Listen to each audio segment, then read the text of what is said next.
My name is Ryan and we are finally going to discuss this. Hair. It's something most people have and it's a part of identity. For me, growing up when I was really small, my parents always used to shave my head. My uncle used to call me Caillou. Yes, Caillou, like the children's PBS show. I'm Caillou, Caillou. Yeah, like that. Like I had no hair. Up until 8th grade, I spent my entire life in Catholic schools, which prohibited dyed hair. The only times I had really ever come in contact with dyeing hair was when my mom would dye her hair. And I always thought it was like so interesting and I was in awe. I thought it was very interesting. It was like a cool kind of science to me. I'd see people with bright red hair on TV and shades of cerulean on cartoons, and I was just like, wow, imagine if you could really have hair like that. Obviously, I was a sheltered child, but it was something I thought about. I was always like fascinated with them because it was a part of who they were. Like you knew that character for that colored hair and their personality. It was like if you changed that character's hair, you would always be like, is this a different person?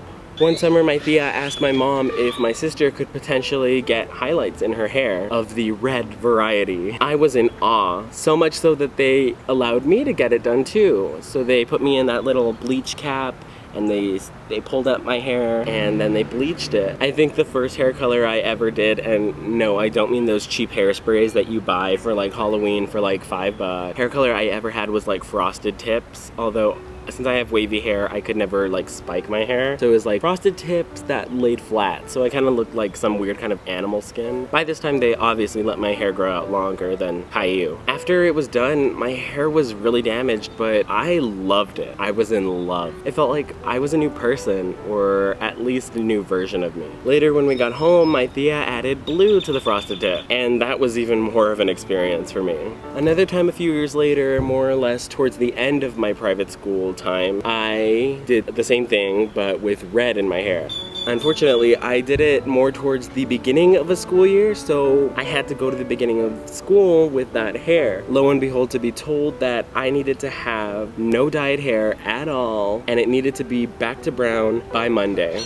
I was very heartbroken. I did not spend all this time fighting my parents to get permission to get this color just to have it taken away from me. I had spent so much time getting that color that I refused to have it taken away from me. So I went to go buy those cheap brown hairspray in a can, and my morning routine then consisted of getting ready for school in my uniform and also dousing myself, waterboarding myself with those brown hairspray cans just to cover up my hair when I was at school, so when I was home I could wash it off and I could be me, which is a very literal form of being in the closet, don't you think? When I went to high school, a few things happened. I went to a public school, although it was a medical magnet, so we had more restrictions than other public schools did in the district. My mom became more open to the idea of allowing me to dye my hair, so she didn't really care as much. And Lady Gaga's newest album at the time had just come out, Born This Way, with a song entitled Hair. The lyrics, I just want to be myself and I want you to love me for who I am. I just want to be myself and I want you to know I am my hair.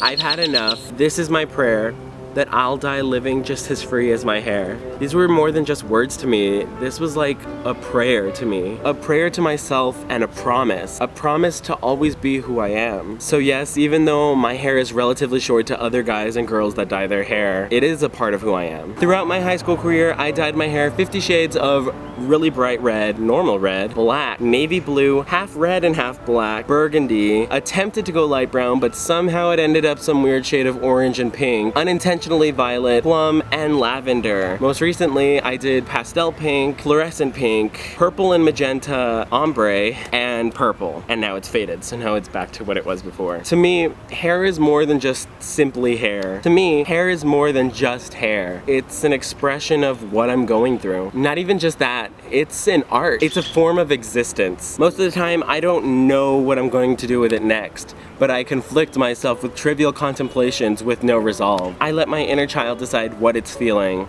what it never got the opportunity to express and feel, what I had deprived it of for so long. Through my hair, I can be an eccentric, excited, but very scared freshman, an agitated child who's annoyed with everybody, someone who is determined to get what he wants and work hard for it, and someone who attempts to return to his roots but fails because he realizes he never had to return to his roots but grow and learn from his roots. Through dyeing my hair, I am not denying myself of my culture and my heritage and my family. I am expanding upon it. Through my hair, I can show that I am a creator and someone who has things to put into this world but doesn't actually know how to get it out there exactly. A lost boy who wants to know that everything is going to be okay. A lost boy who just wants everything to be okay. And all of that is okay. My hair colors, regardless of what any labels of permanence suggest, are temporary, like all of life's trials and tribulations. They will come and they will go. It isn't me denying my parents or my heritage.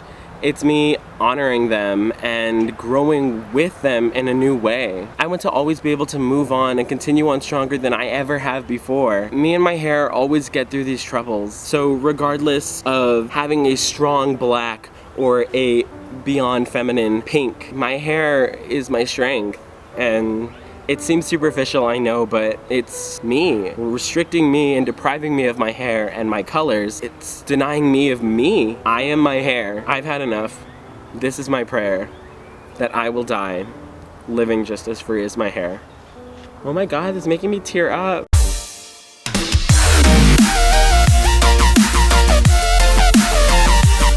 There is a helicopter in the sky. There are giants in the sky. There are giants in the sky. That is all kinds of flat.